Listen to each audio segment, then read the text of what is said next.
નમસ્કાર વિદ્યાર્થી મિત્રો, ઓનલાઈન લર્નિંગમાં આપનું સ્વાગત છે. લાસ્ટ લેક્ચર દરમિયાન આપણે સમજ્યા હતા અમીબાની અંદર દ્વિભાજન અને ઈસ્ટની અંદર કલિકા સર્જન, જે અલિંગી પ્રજનનના પ્રકારોમાંનું એક હતું. અલિંગી પ્રજનન એટલે શું? તો આપણે જાણ્યું કે જ્યારે કોઈ એક જ સંતતિ અથવા કોઈ એક જ પિતૃમાંથી જન્યુ નિર્માણ થયા વિના જ્યારે સંતતિઓ બને ત્યારે એને અલિંગી પ્રજનન તરીકે ઓળખવામાં આવે છે. ચલો હવે આજના લેક્ચરમાં આપણે અલિંગી પ્રજનનની અન્ય કેટલીક બીજી રીતો વિશે સમજવાનું છે. એ યાદ કરાવી દઉં કે અલિંગી પ્રજનન શબ્દ જ્યારે આપણે વાપરીએ છીએ ત્યારે એના દ્વારા સર્જાતી જે સંતતિ હોય એના માટે શબ્દ વપરાય છે જનીનિક પ્રતિકૃતિ, ક્લોન્સ. કારણ કે આ સંતતિઓ એ આબેહૂબ એ એકબીજા જેવી તો હોય જ છે, પણ એના પિતૃ જેવી પણ હોય છે. ઓકે, એટલે ક્લોન્સ શબ્દ એના માટે વપરાય છે. હવે આપણે આજના લેક્ચરની અંદર પહેલું શીખવાનું છે અમીબાની અંદર બીજાણુ નિર્માણની પ્રક્રિયા. અમીબામાં બીજાણુ નિર્માણ, ચલો એને સમજવા માટે એક આકૃતિ લઈશું. આકૃતિની સાથે સાથે જ આપણે આખી થિયરી અહીંયા સમજવા પ્રયત્ન કરીશું. સપોઝ કે આ છે આપણા પાસે અમીબા. અમીબા તમે જાણો છો કે જેનો કોઈ આકાર નક્કી હોતો નથી. આ એનું કોષ કેન્દ્ર છે, બરાબર. જ્યારે અમીબા એની આજુબાજુ વિપરીત પરિસ્થિતિ સર્જાય, શબ્દ વાપરું છું વિપરીત પરિસ્થિતિ સર્જાય, ત્યારે એ અમીબા પોતાના ખોટા પગો સંકેલી લે છે. ચલો આ બધા એના ખોટા પગ કહેવાય, જે એના જીવરસના રસના પ્રવાહ દ્વારા સર્જાયેલા હોય. જ્યારે સ્યુડોસ્પોર્સ સ્યુડોપોડિયા તરીકે આપણે ઓળખીએ છીએ. સ્યુડો મતલબ કે ખોટા, પોડિયા એટલે કે પગ, સ્યુડોપોડિયા તરીકે ઓળખીએ છીએ આપણે. તો એ સ્યુડોપોડિયાને એ પોતાની અંદર ખેંચી લેશે. એટલે સેકન્ડ નંબરનું સ્ટેપ આવું આવે કે એ અમીબા એ પોતાના ખોટા પગોને સંકેલી લઈ અને આ રીતે ગોળાકાર ધારણ કરે છે. ઓકે, આ ગોળાકાર ધારણ કરે. ચલો ત્યારબાદ આ અમીબા પોતાની ફરતે 3 સ્તરનું રક્ષણાત્મક આવરણ એની રચના કરતો હોય છે. 3 સ્તરનું રક્ષણાત્મક આવરણ. સપોઝ આ અમીબા છે તો એના ફરતે આ રીતે માની લો કે આ એક સ્તર, ઓકે, આ બીજું સ્તર અને આ ત્રીજું સ્તર, એમ 3 સ્તરીય રક્ષણાત્મક આવરણની રચના કરે છે. આ 3 સ્તરીય રક્ષણાત્મક આવરણ એને કોષ્ઠ તરીકે ઓળખવામાં આવે. કોષ્ઠ અથવા ઇંગ્લિશમાં એને સિસ્ટ કહેવાય. ઓકે, અને આ પ્રક્રિયા 3 સ્તરીય રક્ષણાત્મક આવરણ બનવાની પ્રક્રિયા એને કોષ્ઠન અથવા એન્સિસ્ટેશન તરીકે ઓળખવામાં આવે. ઇંગ્લિશમાં એન્સિસ્ટેશન અથવા ગુજરાતીમાં કોષ્ઠન તરીકે ઓળખવામાં આવે. ચલો હવે કોષ્ઠન પામેલો આ અમીબા કહેવાશે. આ કોષ્ઠ એટલે 3 સ્તરીય રક્ષણાત્મક આવરણ થયું. તો હવે આ એનું કોષ કેન્દ્ર છે. આ કોષ કેન્દ્ર એનું વારંવાર સમવિભાજન પામી અને અસંખ્ય નવા કોષ કેન્દ્રોની રચના કરશે, બરાબર. એટલે હવે માની લો કે નેક્સ્ટ સ્ટેપમાં આવું થાય છે કે આ પ્રમાણે આ અમીબા છે કોષ્ઠન પામેલું અને અસંખ્ય નવા કોષ કેન્દ્રો બન્યા. આ બધા એના આ પ્રક્રિયા એને બહુભાજનની પ્રક્રિયા તરીકે ઓળખવામાં આવે. ફરીથી બોલી લઈશું, આ પ્રક્રિયાને બહુભાજનની પ્રક્રિયા તરીકે ઓળખવામાં આવે.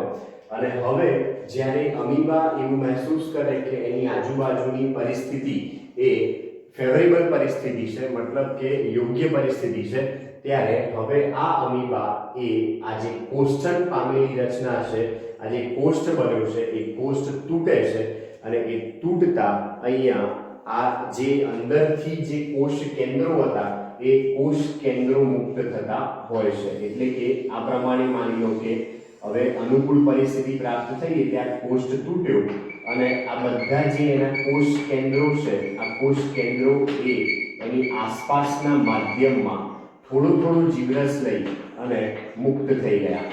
થોડો જીવરસ લઈ અને મુક્ત થઈ ગયા, બરાબર. તો આ જે બહાર મુક્ત થયા, આ મુક્ત થયેલી રચનાઓ એમને કહેવાય કુટપાદીય બીજાણુ. એમના માટે શબ્દ વપરાય કૂટપાદીય બીજાણુઓ સ્યુડોપોડિયોસ્પોર્સ કૂટપાદીય બીજાણુઓ તરીકે એમને ઓળખવામાં આવે અને આ બીજાણુઓ એમને જ્યારે યોગ્ય વાતાવરણ મળે ત્યારે એ યોગ્ય વાતાવરણની અંદર પોતે એ બાળ અમીબા તરીકે ડેવલપ થાય, બાળ અમીબા તરીકે વિકસે, બરોબર. તો આ આખી પ્રોસેસ જે થઈ એ કહેવાશે અમીબામાં બીજાણુ નિર્માણ. 2 માર્ક્સ માટે આ પ્રશ્ન અગત્યનો આ ચેપ્ટરમાંથી, અમીબામાં બીજાણુ નિર્માણ સમજાવો અથવા અમીબામાં કોષ્ઠણની પ્રક્રિયા સમજાવો. તો બેઝિકલી આપણે આટલી વસ્તુ જોઈ કે પ્રતિકૂળ સંજોગોમાં અમીબા પોતાના ખોટા પગોને પાછા ખેંચી લેશે. આ બધા જે ખોટા પગો હતા એ પાછા ખેંચી લીધા અને ગોળાકાર ધારણ કર્યું. ઓકે. અને પોતાની ફરતે મજબૂત ત્રિસ્તરીય રક્ષણાત્મક આવરણ અથવા તો કોષ્ઠ, જેને ઇંગ્લિશમાં સિસ્ટ કહેવાય, એનો સ્ત્રાવ કરે છે. તો આ જે બન્યું એ કોષ્ઠ અથવા સિસ્ટ બન્યું, 3 લેયર હોય એની ફરતે. ઓકે. આ લેયર બનવાની પ્રક્રિયા એને કોષ્ઠણ તરીકે ઓળખવામાં આવે છે, એન્સિસ્ટેશન એટલે કે કોષ્ઠણ તરીકે ઓળખવામાં આવે છે. અને જ્યારે અનુકૂળ સ્થિતિ પ્રાપ્ત થાય ત્યારે કોષ્ઠણ પામેલ અમીબા બહુભાજન પામે છે. અનુકૂળ પરિસ્થિતિમાં હવે આ કોષ્ઠણ પામેલ અમીબાનું કોષ કેન્દ્ર એ બહુભાજન પામશે. બહુભાજન એટલે અંદર ને અંદર ઘણી બધી સંખ્યામાં કોષ કેન્દ્રો પેદા કરશે અને એ કોષ કેન્દ્રો પછી પોતે થોડો જીવરસ લઈને, પોતાની ફરતે થોડો જીવરસ લઈને એ આ કોષ્ઠ ફાટતા આસપાસના માધ્યમમાં મુક્ત થશે. એટલે અહીંયા લખેલું છે કે ત્યારે કોષ્ઠણ પામેલ અમીબા બહુભાજન પામે છે અને ઘણા સૂક્ષ્મ અમીબા અથવા કૂટપાદીય બીજાણુઓ સ્યુડોપોડિયોસ્પોર્સ સર્જે છે. આ બધા જે બહાર નીકળ્યા એને કૂટપાદીય બીજાણુઓ અથવા સ્યુડોપોડિયોસ્પોર્સ તરીકે ઓળખવામાં આવે છે. ઓકે. આ કોષ્ઠની દીવાલ તૂટી અને બીજાણુ આસપાસના માધ્યમમાં મુક્ત થઈ અને અમીબા તરીકે વૃદ્ધિ પામતા હોય છે. તેને બીજાણુ નિર્માણ તરીકે ઓળખવામાં આવે છે. તો આ આખી જે પ્રક્રિયા છે વિદ્યાર્થી મિત્રો એ અમીબામાં બીજાણુ નિર્માણની પ્રક્રિયા છે. ઓકે. આ અલિંગી પ્રજનનનો એક પ્રકાર છે. હવે અન્ય પ્રકારોની અંદર આ બીજાણુ નિર્માણ જ, પણ બીજાણુઓ 2 પ્રકારના હોય. કેટલાક બીજાણુઓ એને ચલ બીજાણુઓ કહેવાય, કેટલાક બીજાણુઓ એને અચલ બીજાણુઓ કહેવાય. થોડુંક હું તમને આ રિમૂવ કરી અને સમજાવવા માંગુ છું અહીંયા કે અમુક બીજાણુઓ એ ચલ બીજાણુઓ છે, અમુક બીજાણુઓ અચલ બીજાણુઓ છે. બીજાણુના 2 પ્રકાર થશે, ચલ અને અચલ. ચલો, ચલ બીજાણુઓ કોને કહેવાય? તો જે કશાધારી હોય, કશાધારી. અને અચલ બીજાણુઓ કોને કહેવાય? જે કશાવિહીન હોય. યાદ રાખવાનું કે મોટા ભાગની જે લીલ છે, લીલ એક કોષીય લીલ કે બહુકોષીય લીલ, એની અંદર આવા બીજાણુઓ પેદા થાય છે, ચલ બીજાણુ લીલમાં. ઓકે. અને જ્યાં મોટા ભાગની ફૂગની વાત આવે છે, ફૂગ, એની અંદર આવા બીજાણુઓ પેદા થાય છે, અચલ બીજાણુઓ ફૂગની અંદર. અને ફૂગમાં રહેલા જે અચલ બીજાણુઓ છે એના માટે શબ્દ વપરાય છે કોનિડિયા. અને કોનિડિયા તરીકે ઓળખવામાં આવે છે. અચલ બીજાણુઓ માટે વપરાતો શબ્દ કોનિડિયા, પણ પર્ટિક્યુલરલી ફૂગના. ઓકે. તો આ બીજાણુ નિર્માણની પ્રક્રિયા છે કે અમુક લીલની અંદર ચલ બીજાણુ બનતા હોય છે, અમુકની અંદર અચલ બીજાણુ બનતા હોય છે. આપણે અહીંયા લખ્યું છે કે ફૂગના સભ્યો અને લીલ જેવી સરળ વનસ્પતિઓ એ વિશિષ્ટ અલિંગી પ્રજનન પ્રેરતી રચનાઓ દ્વારા પ્રજનન કરે છે. આ રચનાઓ પૈકી ચલ બીજાણુઓ સર્વસામાન્ય છે. ચલ બીજાણુ અને એ કયા? તો આપણે અહીંયા આકૃતિ પણ બુકની અંદર આપેલી છે, મેં પણ અહીંયા દોરેલી છે. આ આકૃતિની અંદર આપણે ક્લેમિડોમોનાસ નામની એક કોષીય લીલ લીધેલી છે. ખાસ ધ્યાન રાખીશું વિદ્યાર્થી મિત્રો, આ ક્લેમિડોમોનાસ નામની એક કોષીય લીલ છે જેની અંદર આ બધા બીજાણુઓ બનેલા છે. અને એ બીજાણુઓ તમે એક બીજાણુને અભ્યાસમાં લો તો એનો એક બીજાણુ આ પ્રમાણેની રચના ધરાવતો છે. આ પ્રમાણે એની અંદર 2 કશાઓ તમને જોવા મળશે. ઉપરની બાજુ 2 કશાઓ, આ એક બીજાણુ છે, ચલ બીજાણુ છે. ઓકે. અને આ એ પાણીમાં મુક્ત થાય અને પાણીમાં મુક્ત થાય પછી એને જ્યાં યોગ્ય વાતાવરણ મળે ત્યાં એ અંકુરણ પામી અને નવા લીલના વનસ્પતિ દેહનું નિર્માણ કરશે. ઓકે. તો ટૂંકમાં આ સૂક્ષ્મદર્શી ચલિત રચનાઓ થઈ આ જલ બીજાણુઓ એ સૂક્ષ્મદર્શી ચલિત રચનાઓ થઈ, જ્યારે બીજી અન્ય અલિંગી પ્રજનન કરતી રચના એ કણી બીજાણુ તરીકે ઓળખવામાં આવે છે. કણી બીજાણુ અથવા કોનિડિયા આપણે કહીશું. અચલ બીજાણુ, અચલ બરાબર આપણે કણી બીજાણુ પણ કહીશું. ફૂગ માટે કણી બીજાણુનું ઇંગ્લિશ નામ થાય કોનિડિયા. બરાબર, ઉદાહરણ મેં આપેલું છે પેનિસિલિયમ નામની ફૂગ. બુકની અંદર પણ પેનિસિલિયમ નામની ફૂગનું ઉદાહરણ આપવામાં આવેલું છે. આ જે છે એ પેનિસિલિયમ નામની ફૂગ છે. અહીંયા તમે જોઈ શકો છો કે આ બધી રચનાઓ જે ઉપર રાઉન્ડ રાઉન્ડ બતાવી છે, આ બધી રચનાઓ એ કણી બીજાણુઓ છે, કોનિડિયા છે. અને એને ધારણ કરતી રચના જે થઈ આ રચના એને કહેવાશે કણી બીજાણુ ધાની ધર. કણી બીજાણુ ધાની ધર નામની રચના એને ધારણ કરશે અને પવન આવે એટલે આ બધા કણી બીજાણુ અહીંયાથી ઉડે અને ઉડ્યા બાદ એ જે તે જગ્યાએ જાય અને ત્યાં એમને યોગ્ય વાતાવરણ મળે એટલે એમાંથી નવો ફૂગનો દેહ તૈયાર થાય, આખો નવી પેનિસિલિયમ તૈયાર થાય આખી. બરાબર, એટલે આ પણ બીજાણુ નિર્માણનો જ એક પ્રકાર છે. ઓકે, ચલો ત્યારબાદ આપણે બીજો એક શબ્દ અહીંયા સમજવાનો છે, કલિકા સર્જન. કલિકા સર્જનની અંદર આપણે આટલા એક્ઝામ્પલ જોઈ ચૂક્યા છીએ. એક એક્ઝામ્પલ ઓલરેડી આવી ચૂક્યું છે ઈસ્ટનું. ઈસ્ટમાં શું શબ્દ વાપર્યો હતો કે અસંભાજનથી નાની નાની કલિકાઓ બને છે અને એ કલિકાઓ બનવાના કારણે એ કલિકાઓ એ પિતૃ કોષ સાથે જોડાયેલી રહેતી હોય છે અને પછી એ અમુક સમય બાદ એ છૂટી પડતી હોય છે. ઈસ્ટમાં વાપર્યો તો આવો શબ્દ. ઈસ્ટમાં પણ કલિકા સર્જન થશે. અહીંયા હજી આપણે બીજા બે સજીવોમાં કલિકા સર્જન સમજવાનું છે. એક હાઇડ્રામાં કલિકા સર્જન અને બીજું વાદળીઓમાં કલિકા સર્જન. અહીંયા ફરક એટલો છે, જો હું પહેલા ઉદાહરણ આપું છું કલિકા સર્જનમાં બે ટાઈપના કલિકા સર્જન આપણે અહીંયા સમજવા માંગીશું. જેમાંનું પહેલું કહેવાશે બાહ્ય કલિકા સર્જન. બાહ્ય કલિકા સર્જન જેને ઇંગ્લિશમાં કહીશું એક્ઝોગોનસ અથવા એક્ઝોજીનસ બડિંગ. બડ એટલે કલિકા, બડિંગ એટલે કલિકા સર્જન. અને બીજું આવશે અંતઃકલિકા સર્જન. ચલો, અંતઃકલિકા સર્જન એટલે એન્ડોગોનસ બડિંગ અથવા એન્ડોજીનસ બડિંગ. એન્ડોજીનસ એટલે અંતઃ અને બડિંગ એટલે કલિકા. ઓકે, શું થાય સમજો. માની લો કે બાહ્ય કલિકા સર્જનની આપણે વાત કરી રહ્યા છીએ. તો બાહ્ય કલિકા સર્જનમાં માની લો કે આ હાઇડ્રા જેવો એક સજીવ છે. હાઇડ્રા છે માની લો. હાઇડ્રાને આપણે જળવ્યાળ તરીકે ઓળખીએ છીએ. આ એના સૂત્રાંગો છે માની લો. ઓકે, તો હાઇડ્રાના શરીરના બહારની ભાગમાં કોઈ એક ભાગના કોષો એ વારંવાર કોષ વિભાજન પામી અને ઉપસેલા નાના કોષ સમૂહો તૈયાર કરે. શબ્દો વાપરી જોશું.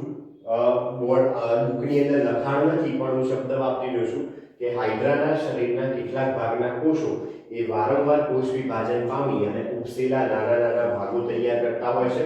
અને આ ઉપસેલા નાના નાના ભાગો એ ત્યારબાદ કોષ વિભાજન પામતા પામતા એ મૂળ પિતૃ દેહ જેવો આકાર ધારણ કરતા હોય છે. સપોઝ કે આ પ્રમાણે એમને પિતૃ દેહ જેવો આકાર ધારણ કર્યો. આ સૂત્રાંગો બધા અહીંયા પણ સૂત્રાંગો આવશે. બરાબર, આ કલિકા એને આપણે કહીશું બાહ્ય કલિકા. અને આ બાહ્ય કલિકા એ થોડા સમય સુધી પિતૃદેહ સાથે જોડાયેલી રહેશે અને ત્યારબાદ એ છૂટી પડી જશે. સપોઝ કે આ બાહ્ય કલિકા છૂટી પડી ગઈ અને એ સ્વતંત્ર હાઇડ્રા તરીકે પોતાનું જીવન વ્યતીત કરશે. સ્વતંત્ર હાઇડ્રા તરીકે પોતાનું જીવન વ્યતીત કરશે બાહ્ય કલિકા. ઓકે, એટલે આ શરીરની બહારની બાજુએ કલિકા સર્જન થયું એટલે એને બાહ્ય કલિકા સર્જન કહેવાય. બાહ્ય કલિકા સર્જનમાં ખાસ ધ્યાન રાખીશું કે ઉદાહરણ આવશે હાઇડ્રાનું. હાઇડ્રા જેને અન્ય શબ્દોમાં જળવ્યાળ તરીકે ઓળખવામાં આવે છે. જળવ્યાળ બરાબર હાઇડ્રા. અને બીજું ઉદાહરણ છે અંતઃકલિકા સર્જન. કલિકા સર્જન જ છે આ પણ અંતઃકલિકા સર્જન. ચલો, અંતઃકલિકા સર્જન કોને કહેવાય? તો તમે જાણો છો કે જે સમુદાય છે સછિદ્ર સમુદાય અથવા તો છિદ્રકાય સમુદાય. તો છિદ્રકાય સમુદાયના સજીવો એ આ પ્રમાણેની રચના ધરાવતા હોય છે. સપોઝ આ એનું એક મુખ્ય દેહની વાત કરીએ તો એમાં મોટું છિદ્ર આશ્યક બરોબર, અને એમાં થોડા થોડા અંતરે નાના નાના છિદ્રો ઓસ્ટિયા આવેલા હોય, બરોબર, એમાં વચ્ચોવચ્ચ આ રીતે એક ગુહા હોય આખી, અહીંયા એમનું કંકાલ બનેલું હોય, આ એમનું કંકાલ જે સ્પોન્જીના રેસાઓ અને CaCO3 ની દ્રઢાઓનું બનેલું હોય, આ પેલી ગુહા હોય જેને કોષ્ઠાંતર ગુહા કહેવાય અથવા તો જઠર પરિવહન ગુહા કહેવાય, જે અહીંયા ઓસ્ટિયા હોય, ઓસ્ટિયામાંથી પાણીનો પ્રવાહ અંદર દાખલ થાય અને આશ્યક મારફતે પાણીનો પ્રવાહ બહાર નીકળી જાય. હવે અંદરના ભાગના કેટલાક કોષો એ આ રીતે ઉપસેલા કોષ સમૂહો તૈયાર કરે, એટલે પેલું જે પોલાણ છે પોલાણ અવરોધાય, બરાબર. આ જ ભાગને તમે આમ આડો છેદ લઈ અને જુઓ તો આડો છેદ એનો આવો દેખાય, બરાબર. આડો છેદ આવો દેખાય છે, મતલબ કે આ જે છે નાનું છિદ્ર એ પાછું ઓસ્ટિયા તમે ગણી શકો, બરાબર, અને ઓસ્ટિયા તરીકે તમે લઈ શકો. અને અહીંયા આ જે તમને ક્રોસ મારીને આપેલા છે બુકની અંદર, આ એનું અંતઃકંકાલ છે જે સ્પોન્જીનના રેસાઓ અને CaCO3 ની દ્રઢાઓનું બનેલું હોય, અને બિલકુલ વચ્ચોવચ્ચ આ જે ગોળ ગોળ ભાગ બતાવ્યા છે આપણે, આ કહેવાશે એની અંતઃકલિકા, જે એના દેહની અંદર સર્જાય છે. અંતઃકલિકાને બીજા શબ્દોમાં ઇંગ્લિશમાં એને જેમ્યુલ્સ તરીકે ઓળખવામાં આવે છે. અંતઃકલિકા બરાબર જેમ્યુલ્સ. અહીંયા આ શબ્દ ખાસ અગત્યનો, જેમ્યુલ્સ એ અંતઃકલિકાઓ છે જે વાદળીની અંદર જ સર્જાતી હોય છે, વાદળીઓ, બરાબર. વાદળીઓ એટલે સછિદ્ર સમુદાયના સભ્યો કહેવાશે. તો આ ભાગ આમે સીધો રચના બતાવી છે, ઊભો છેદ બતાવ્યો છે, બરાબર. જ્યારે ચોકડીમાં જે દોરીને આપેલું છે એનો આડછેદ છે. ફરી એકવાર કહી દઉં કે આ જે નાનકડું છિદ્ર જેવું બતાવ્યું છે એ આશ્યકતમ ઓસ્ટિયા કંઈ ગણી શકો. અહીંયા જે આ બધા ક્રોસ મારીને આપેલા છે એ બધા તમે એનું કંકાલ ગણી શકો, CaCO3 નું અને સ્પોન્જીનના રેસાઓનું બનેલું કંકાલ. અને અંદર જે આખો ભાગ બતાવ્યો છે એ અંતઃકલિકા છે, જે પાણીના પ્રવાહની સાથે બહાર નીકળે આશ્યકમાંથી અને એ પોતે એ બીજી સ્વતંત્ર વાદળી તરીકે ડેવલપ થાય. તો આ પણ અલિંગી પ્રજનન માટેની કેટલીક વિશિષ્ટ રચનાઓ થઈ. હવે આપણે આગળ સમજીએ.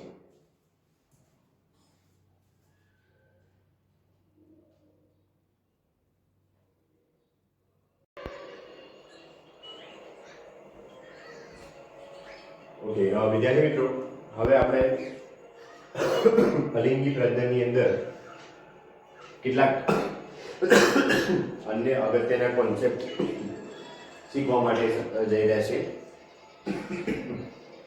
અલિંગી પ્રજનન એને જો આપણે વનસ્પતિઓ લેવલ પર ચર્ચા કરીએ છીએ, ઉચ્ચ કક્ષાની વનસ્પતિઓમાં જો આપણે ચર્ચા કરીએ છીએ તો અલિંગી પ્રજનન ઇઝ ઇક્વલ ટુ થાય વાનસ્પતિક પ્રજનન. યસ, યાદ કરો તમે ધોરણ 11 એની અંદર તમે વાનસ્પતિક પ્રજનન કોને કહેવાય એનો અભ્યાસ કર્યો છે. વાનસ્પતિક પ્રજનન એટલે ધોરણ 10 ની અંદર પણ તમે થોડો અભ્યાસ કરો કે તમે પેલું દાબ કલમ, આરોપણ, આ બધા શબ્દો વાપર્યા હશે, બરાબર. કલમ કરવી, આરોપણ, દાબ કલમ, આવા શબ્દો વાપર્યા હશે. તો એના કારણે આપણે શું કરીએ છીએ, એક છોડમાંથી બીજો છોડ પેદા કરીએ છીએ. તો એ પણ એક પ્રકારનું અલિંગી પ્રજનન જ છે. પણ જ્યારે આપણે વનસ્પતિ લેવલ પર ચર્ચા કરી રહ્યા છીએ, વનસ્પતિ લેવલ ઉપર, ત્યારે એના માટે શબ્દ વપરાય છે વાનસ્પતિક પ્રજનન. એટલે વનસ્પતિઓમાં અલિંગી પ્રજનન ઇઝ ઇક્વલ ટુ વાનસ્પતિક પ્રજનન, આવો શબ્દ વાપરી શકાય. અને વનસ્પતિઓમાં અલિંગી પ્રજનનના પરિણામે અથવા વાનસ્પતિક પ્રજનનના પરિણામે સર્જાયેલી જે સંતતિ છે એના માટે ક્લોન શબ્દ પણ વાપરી શકાય. આ ખાસ ધ્યાન રાખજો, ક્લોન શબ્દ પણ વાપરી શકાય, કારણ કે બાહ્યાકાર રીતે અને જનનિક રીતે એ પ્રતિકૃતિ જ હોય. ઓકે, તો અહીંયા આપણે લખ્યું છે કે વાનસ્પતિક પ્રજનન ઇઝ ઇક્વલ ટુ અલિંગી પ્રજનન વનસ્પતિઓ માટે, અને તેના દ્વારા સર્જાયેલી સંતતિ માટે ક્લોન શબ્દ વાપરી શકાય છે. ઓકે, હવે પ્રાણીઓ અને અન્ય સરળ સજીવોમાં અલિંગી શબ્દ સુસ્પષ્ટ રીતે વપરાય છે. પ્રાણીઓમાં એના માટે બીજો કોઈ વિકલ્પ નથી. પ્રાણીઓની જો વાત કરીએ છીએ તો માત્ર અલિંગી પ્રજનન આવો જ એક શબ્દ આપણે વાપરતા હોઈએ છીએ. પણ જો આપણે વનસ્પતિની વાત કરીએ છીએ તો વનસ્પતિ માટે અલિંગી પ્રજનન ઇઝ ઇક્વલ ટુ વાનસ્પતિક પ્રજનન પણ કહી શકાતું હોય છે. ઓકે, એટલે અહીંયા આપણે લખ્યું છે કે જ્યારે વનસ્પતિમાં વાનસ્પતિક પ્રજનન શબ્દ વારંવાર વપરાય છે. વાનસ્પતિક પ્રજનન શબ્દ વનસ્પતિ માટે વારંવાર વપરાય છે. ઓકે, ચલો હવે વનસ્પતિમાં આવી વાનસ્પતિક પ્રજનન માટેની રચનાઓ કઈ કઈ છે એના વિશે જો આપણે સમજવા માંગીએ છીએ તો ઘણા બધા નામ એ ધોરણ 11 ની અંદર આવી ચૂકેલા છે અને એમાં ચેપ્ટર નંબર 5 જે હતું વનસ્પતિ બાહ્યાકાર વિદ્યા એની અંદર આપણે મૂળ પ્રકાંડ પર્ણ એના વિશે સમજ્યા હતા અને એના જે ભાગો છે એના દ્વારા વાનસ્પતિક પ્રજનન વિશે સમજ્યા હતા તો એની અંદર ઘણી બધી આવી વાનસ્પતિક પ્રજનનની રચનાઓ વિશે ઉલ્લેખ હતો જેમ કે કેટલીક રચનાઓના હું અહીંયા નામ દેવા માંગીશ એક ભૂસ્તારી નામની રચના હતી અધોભૂસ્તારી નામની રચના હતી પછી ભૂસ્તારિકા નામની રચના હતી વિરોહ નામની રચના હતી ગ્રંથિલ નામની રચના હતી ગાંઠામૂળી નામની રચના હતી કંદ નામની રચના હતી તો આ બધી જે રચનાઓ છે એ વાનસ્પતિક પ્રજનનની રચનાઓ છે કે જેના દ્વારા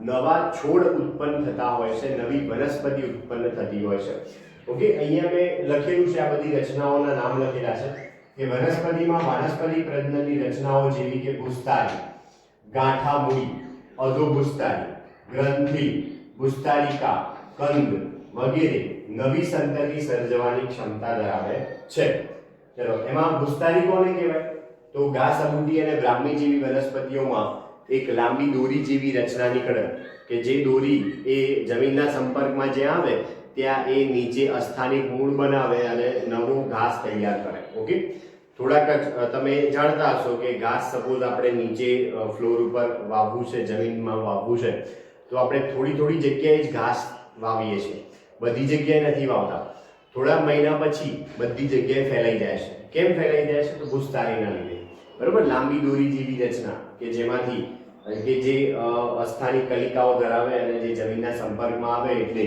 નીચે અસ્થાનિક મૂળ સર્જન પ્રેરાય અને જેનાથી એ ઘાસ જે છે આખી જગ્યામાં ફેલાઈ જાય ઓકે ચલો ત્યારબાદ ગાંઠામૂળી ગાંઠામૂળી એ કોને કહેવાય તો એના માટે આદુની આપણને આકૃતિ બુકમાં આપેલી છે આદુ એ ગાંઠામૂળીનું બેસ્ટ એક્ઝામ્પલ આવે આદુ અને લીલી હળદર આ બંને ગાંઠામૂળીના બેસ્ટ એક્ઝામ્પલ આવે એમાં શું થાય કે પ્રકાંડની ગાંઠ અને આંતરગાંઠ જે છે ગાંઠો અને આંતરગાંઠો એની અંદર ખોરાક સંગ્રહ થાય અને એ જાડી માસલ અને દળદાર રચનામાં ફેરવાય આપણને બુકમાં આકૃતિ આપી છે એમાં જોજો તમે આદુની આકૃતિ આપી છે આદુની અંદર ગાંઠો બતાવેલી છે આ જે ફૂલેલો ભાગ થયો એ ગાંઠનો ભાગ થયો બરોબર અને બે ગાંઠ વચ્ચેનું અંતર બરાબર આંતરગાંઠ કહેવાય તો ટૂંકમાં ગાંઠ અને આંતરગાંઠમાં એમાં ખોરાક સંગ્રહ થતો હોય છે અને આદુ અથવા લીલી હળદર તમે જોશો તો ખ્યાલ આવશે કે એ પ્રકાંડ છે અને એમાંથી રેસા રેસા જેવી રચનાઓ નીકળેલી હોય છે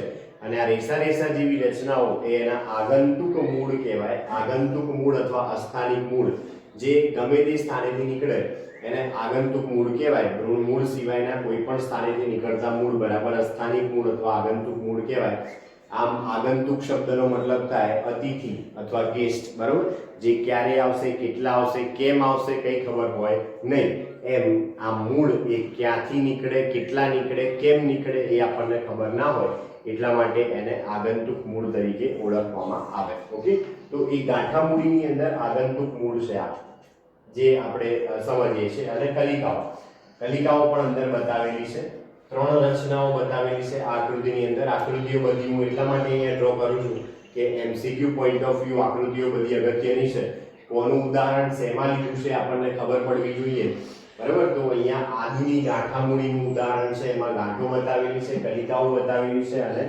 આગંતુક મૂળ બતાવેલા છે ઓકે ચલો એ ગાંઠામૂળી એનો ઇંગ્લિશ વર્ડ પાછો અગત્યનો રાઇઝોમ કહેવાય એને ગાંઠામૂળીને ઇંગ્લિશમાં રાઇઝોમ કહેવાય ઓકે ચલો તો હવે ત્રીજી રચનાની વાત કરીએ આપણે અધોભૂસ્તારી તો અધોભૂસ્તારી એ શેમાં જોવા મળશે તો એ ફુદીનામાં જોવા મળશે ફુદીનામાં ખાસ ધ્યાન રાખીશું અધોભૂસ્તારી નામની રચના ફુદીનામાં જોવા મળશે અને એમાં કેવું હોય તો એક છોડ છે માની લો તો એ છોડમાંથી જમીનની અંદર જમીન સમાંતરે વિકાસ પામતી એક શાખા ડેવલપ થાય અને એ જ્યાં જમીનના સંપર્કમાં આવે ત્યાં એ નવો છોડ બનાવે બરાબર તો એ અધોભૂસ્તારી એને કહેવાશે ઓકે તો એ ટાઈપની રચનાઓ ફુદીનાની અંદર તમને જોવા મળે અધોભૂસ્તારી વધારે માત્રામાં ફુદીનો પણ તમને અનુભવ હશે કે આપણે કુંડામાં એક બે નાખ્યા હોય છોડ તો તરત થોડા સમય પછી ઘણા બધા છોડ થઈ જતા હોય છે તો એ કોના કારણે તો અધોભૂસ્તારીના કારણે થઈ જતા હોય છે ઓકે તો એ અધોપુષ્ઠાની.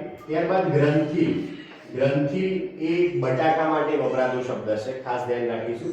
બટાકા એ પ્રકાંડમાં ખોરાક સંગ્રહનું ઉદાહરણ છે. ફરીથી બોલી દઉં છું, બટાકા એ મૂળ નથી, ભલે જમીનમાં થાય છે, પણ એ પ્રકાંડમાં ખોરાક સંગ્રહનું ઉદાહરણ છે. જેમ આ હળદર અને આદુ જે છે એ પણ મૂળ નથી, એ પણ પ્રકાંડમાં ખોરાક સંગ્રહનું ઉદાહરણ છે, એમ આ પણ બટાકા પણ એ પ્રકાંડમાં ખોરાક સંગ્રહનું ઉદાહરણ છે. ગ્રંથિલ શબ્દ એના માટે આપણે વાપરીએ છીએ. ભૂમિગત પ્રકાંડ એના તો જે શાખાઓ હોય, ભૂમિગત પ્રકાંડની શાખાઓ એની ટોચના ભાગે ખોરાક સંગ્રહ થઈ જ્યારે એ જાડી માસલ અને દળદાર રચનામાં ફેરવાય ત્યારે એને ગ્રંથિલ તરીકે ઓળખવામાં આવે. અને આ ગ્રંથિલ એમાં સૌથી આગળ એક અગ્રકલિકા હોય.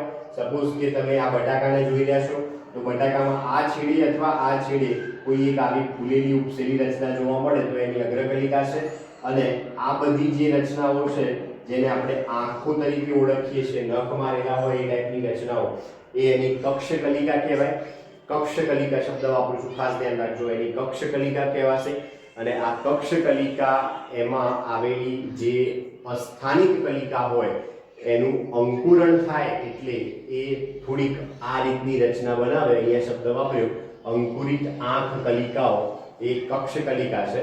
અને આવી રચના એને જ્યારે દળદાર કાપી અને જમીનમાં વાવવામાં આવે ત્યારે એમાંથી નવો બટાકાનો છોડ તૈયાર થાય, જેને ખેડૂતોની ભાષામાં આંખ ચઢાઈ આવો શબ્દ વપરાતો હોય છે. બટાકાની આંખ ચઢાઈ આવો શબ્દ ત્યાં વપરાતો હોય છે. ઓકે, તો ટૂંકમાં એ બટાકું એ ગ્રંથિલ કહેવાશે અને એની અસ્થાનિક કલિકાઓ બરાબર એની આંખો બરાબર કક્ષ કલિકાઓ તરીકે ઓળખવામાં આવશે, જેનાથી નવું છોડ પેદા કરવાની એની અંદર ક્ષમતા છે. બરોબર, તો એ પણ અલિંગી પ્રજનનનો એક પ્રકાર છે, ગ્રંથિલ.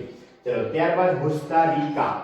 ભૂસ્તારિકા એ જલીય વનસ્પતિઓમાં જોવા મળતી રચના છે. જેમ કે જળકુંભી અને જળ શૃંખલા, આ બે વનસ્પતિઓમાં ભૂસ્તારિકા જોવા મળે. કેવી હોય એ પણ બુકમાં આપેલી છે. છેલ્લી આકૃતિ તમે જોશો તો ખ્યાલ આવશે. આ રીતે જળકુંભીનો એક છોડ છે, આ બીજો છોડ, એમના વચ્ચે આ ભૂસ્તારિકા છે. મતલબ કે એક છોડમાંથી પ્રકાંડમાં જે કક્ષકલિકા હોય એમાંથી લાંબી ટૂંકી આવશે, ટૂંકી જાડી અને એક દંડ જેવી રચના બહાર નીકળે, જે પાણીના સંપર્કમાં આવે, પાણીની સપાટીના સંપર્કમાં આવે એટલે ત્યાંથી પણ અસ્થાનિક મૂળ સર્જન પ્રેરાય અને આ રીતે નવો છોડ ત્યાં તૈયાર થાય, બાળ છોડ. એ ભૂસ્તારિકા કહેવાશે, જે બે વનસ્પતિઓમાં ખાસ જોવા મળશે. એક જળ શૃંખલા અને બીજું જળકુંભી, આ બે વનસ્પતિઓમાં એ જોવા મળશે. ઓકે, તો એ ભૂસ્તારિકાની આપણે ચર્ચા કરી. ચલો, ત્યારબાદ હવે ત્રીજી રચના, પછીની રચના છે કંદ. તો કંદ એ સામાન્ય રીતે જમીનમાં જે પણ રચના થાય કે જે ખોરાક સંગ્રહની રચના હોય એના માટે કંદ શબ્દ વપરાય. બરોબર, ખાસ કરીને શક્કરિયું છે એ કંદ કહેવાશે. બરોબર, બટાકા છે એને પણ કંદ કહેવાશે. ડુંગળી લસણ છે કંદ કહેવાશે. જમીનમાં થતી ખોરાક સંગ્રહની રચનાઓ એને કંદ તરીકે ઓળખવામાં આવે. ટૂંકમાં આ બધી રચનાઓ જે આપણે જોઈ, ભૂસ્તારી, અધોભૂસ્તારી, ભૂસ્તારિકા, ગાંઠામૂળી, કંદ, ગ્રંથિલ, આ બધી રચનાઓ એને એક શબ્દમાં જો વ્યાખ્યાયિત કરવી હોય, એક શબ્દ જો આપવો હોય તો એમને કહેવાય વેજીટેટિવ પ્રોપેગ્યુલ્સ, એટલે કે વાનસ્પતિક પ્રસર્જકો.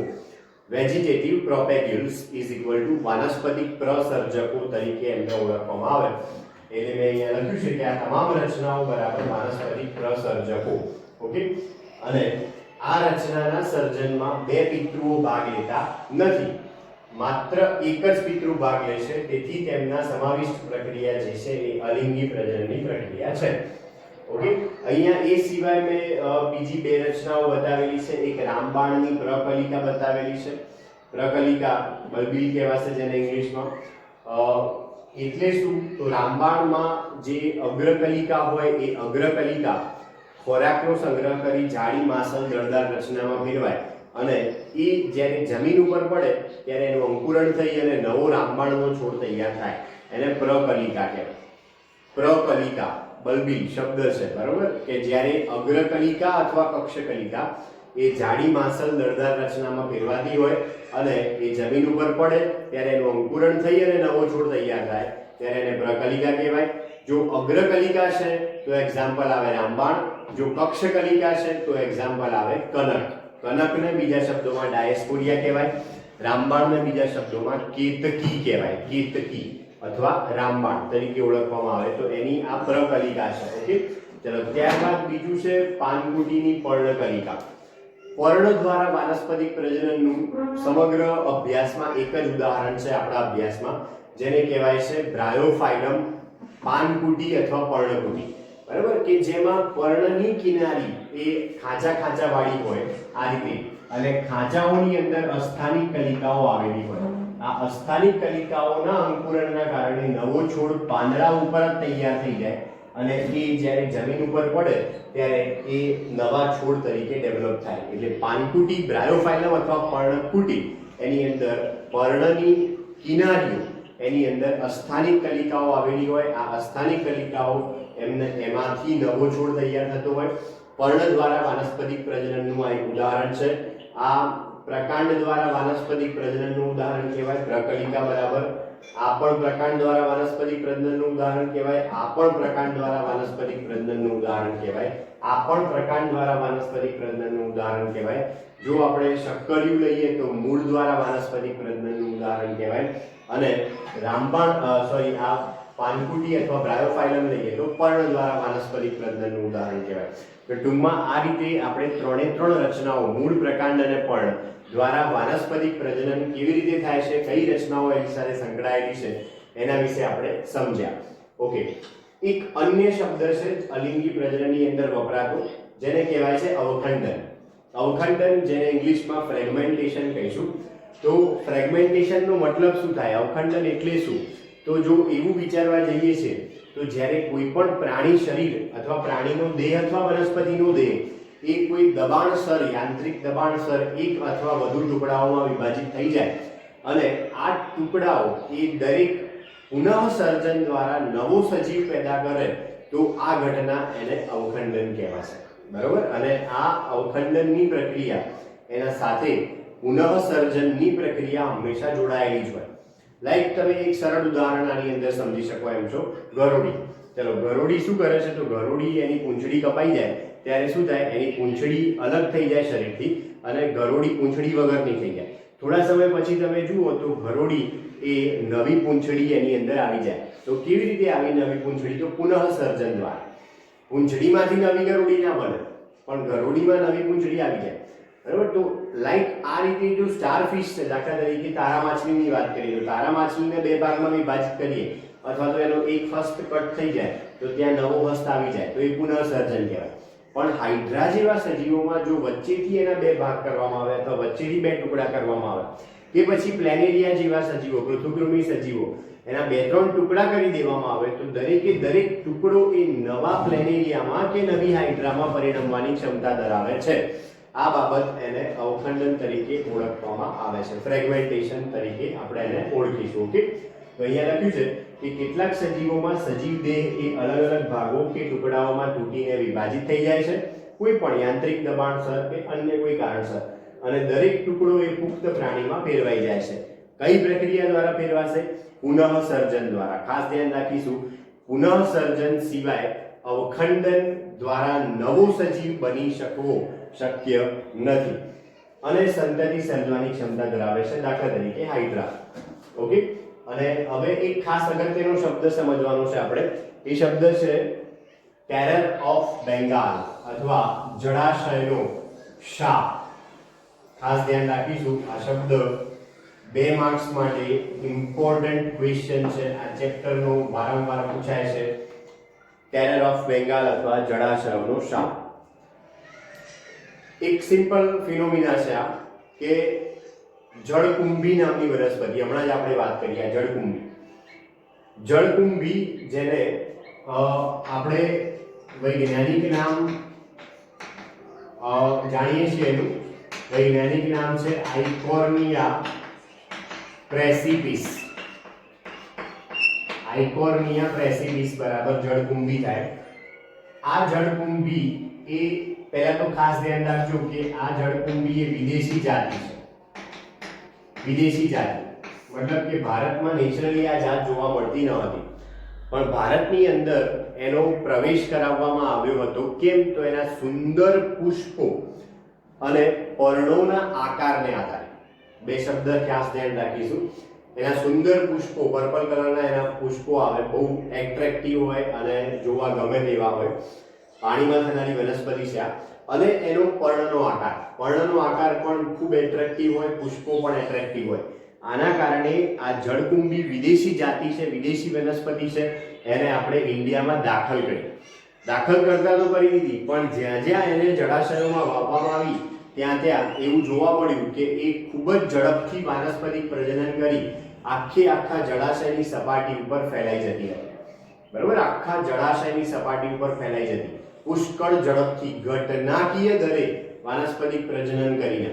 બરાબર, ઘટનાકીય દરે વાનસ્પતિક પ્રજનન અથવા વાનસ્પતિક પ્રસર્જન એટલે ખૂબ જ ઝડપથી વાનસ્પતિક પ્રજનન કરી અને આખા જળાશયમાં ફેલાઈ જતી હતી. એટલે એને જલીય નિંદામણ તરીકે ઓળખવામાં આવી. જલીય નિંદામણ બરાબર જળકુંભી. ચલો હવે આ શું થાય, આખા જળાશયની સપાટી ઉપર જળકુંભી થઈ ગયું તો હવે શું થાય કે પાણીમાં જે ઓક્સિજનની માત્રા હોય એ માત્રામાં ઘટાડો થઈ જાય. ઉપરથી જે લાઈટ આવવી જોઈએ, પાણીમાં જે માછલીઓને મળવી જોઈએ, અંદર જે સજીવો હોય એને મળવી જોઈએ, એ લાઈટ મળતી બંધ થઈ જાય અથવા ઓછી થઈ જાય. તો એના કારણે પાણીના જે અન્ય સજીવો છે, માછલીઓ છે, અન્ય સજીવો છે, એ O2ના અભાવમાં અથવા લાઈટના અભાવમાં મૃત્યુ પામે. કેમ? આ જળકુંભીના કારણે. એટલે એને જળાશયનો શાપ કહેવાય છે. બરોબર, ટેરર ઓફ બેંગાલ તરીકે ઓળખવામાં આવે છે. આ ખાસ ધ્યાન રાખીશું. કઈ વનસ્પતિની વાત છે? જળકુંભી. એની અંદર વાનસ્પતિક પ્રજનન ખૂબ ઝડપથી થાય છે, એટલે આપણે અહીંયા અલિંગી પ્રજનન વાળા મુદ્દામાં આ મુદ્દો લીધેલો છે. શું કર્યું આપણે? તો એ વિદેશી જાતિ હતી, એનો પર્ણનો આકાર અને પુષ્પનો રંગ જોઈને લલચાઈ ગયા.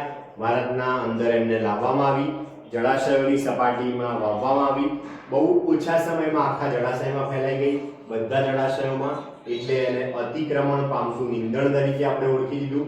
અને એના કારણે પાણીની અંદર રહેલી ઓક્સિજનની માત્રામાં શું થયું? પુષ્કળ માત્રામાં ઘટાડો થયો. લાઈટ પણ મળતી ઓછી થઈ, એટલે માછલીઓ અને અન્ય જળચર સજીવો જે હતા એની અંદર પાણીમાં રહેનારા એ બધા નષ્ટ થઈ ગયા.